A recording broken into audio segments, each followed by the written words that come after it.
ये बात पूछ रहे हो कि क्या भोग लगाना पड़ेगा, तो इसका मतलब अभी प्रेम ही नहीं। प्रेम होता तो बिन उनको खिलाए खा ही नहीं सकते। कैसे खा सकते हो बिना उनको खिलाए, बिना उनको भोग लगाए। तुम ही निवेदित भोजन करही, पहले तुमको निवेदन करेंगे। और भोग भी ऐसे ही नहीं लगा देंगे कि एक सूखी रोटी चटनी के साथ रख दी, खुद माल खाएं। अक्सर तो लोग यही करते ना, शादियों का सीजन चल रहा है, खुद शादियों में जाके, होटलों में जाके बढ़िया माल खाते हैं। ठाकुर जी को भोग के नाम पे एक रोटी रख जाते। रोटी भी मुश्किल है आजकल, तो बस थोड़ी सी मिश्री रख जाएंगे, उसी को खा लो भगवान। अब 24 घंटे कोई आपको मिश्री मिश्री मिश्री मिश्री खिलाए तो सोचो क्या हालत होगी। टेस्ट बदल बदल के खाते हैं। आज सुबह ये सब्जी बन गई तो शाम को नहीं बननी चाहिए। और कई लोग के तो भोजन में इतने नखरे होते हैं पूछो नहीं। हर चीज में उनके भोजन में इतना सा नमक कम हो जाए तो सबरे घर को अधर उठा लें। खुद के इतने नखरे भोजन में, और भगवान के लिए सूखी चनौरी, सूखी मिश्री। भगवान के लिए अपना मानते हो तो बढ़िया सा उनका एक थाली बनाओ।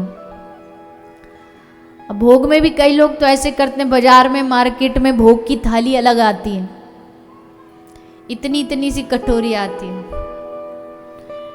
उस कटोरी में तुमको कोई खाने को दे दे तो भात के संग इतनी सी दाल मिल जाए तो खाओगे, खा पाओगे? इतना सा गिलास, इतना इतना छोटा सा। भगवान को प्यास लगी ज्यादा की और तो गिलास इतना ही भरा हुआ है, तो फिर एक घूंट पानी नहीं उसमें। जैसे अपने लिए थाली सजाते हो अपनी मन मर्जी का, थाली लगने के बाद भी फिर उसमें नई नई चीज ऐड करते हो। अचार होता तो बढ़िया, पापड़ होता तो और बढ़िया, सलाद होती तो और आनंद। तो वैसे ठाकुर जी के लिए भी क्या करो, भगवान को थोड़ा सा अचार रख दो। भगवान हो सकता दाल में नींबू डालने खा के मन कर रहा हो, नींबू रख दो, थोड़ा मिर्ची तल के रख दो। अब ये सब बातें कब होंगी? जब भगवान को अपना मानोगे। नहीं तो फिर आ जाते हैं लोग ज्ञान बांटने के लिए। मूर्ति को थोड़ी भूख लगती है, मूर्ति को थोड़ी खाने की जरूरत है। भाव दिल में होना चाहिए। अरे दिल में भी तो नहीं है, दिल में होता तो काम चल जाता, पर दिल में भी भाव नहीं है और बाहर से भी नहीं कर रहे, दोनों जगह से घाटा ही घाटा खा रहे हो। या तो भाव इतना दिल में हो कि जहर भी खिलाओ तो भी वो खाने आ जाए। मीरा ने विष पान करने से पहले गिरधर को बुलाया, तुम ही निवेदित भोजन करें, पहले आपको फिर हम। तो भगवान आ गए, देखो फिर वो जहर बदल गया। भगवान जिसको छू दे वो विष अमृत तो बन ही जाएगा, स्वाभाविक है। तो देखो जो जहर मारता है उस जहर ने मीरा को अमरत्व दे दिया, अमर कर दिया, अमृत के समान प्रभाव किया।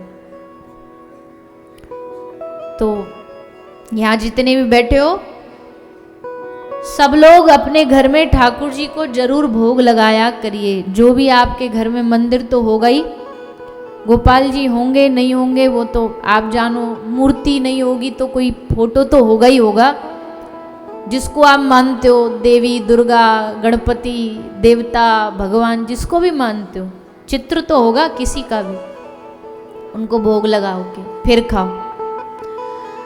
अब भोग लगाओगे जब भोग जैसा कुछ बनाओगे,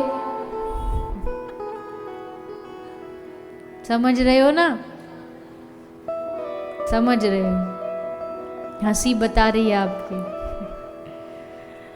भोग जैसा जब घर में कुछ बनाओगे तब तो भोग लगाओगे। अब मांस की थाली तो भगवान को चढ़ा नहीं सकते, वहां तो सात्विकता चाहिए, सात्विक भोजन चाहिए। और उस भोजन को करने से तुम्हारा हृदय भी देखना है, तुम्हारे हृदय में भी वही सात्विकता का अनुभव होगा।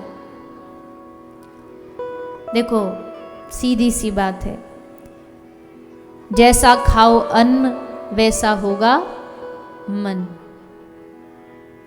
अब जिस भोजन में पहले से ही हिंसा हो, मारपीट हो, रक्त हो, खून हो, मल हो, मूत्र हो, मज्जा हो, उसको खाके कभी भी आपका हमारा हृदय कैसे शांत हो सकता है, कैसे सात्विक हो सकता है।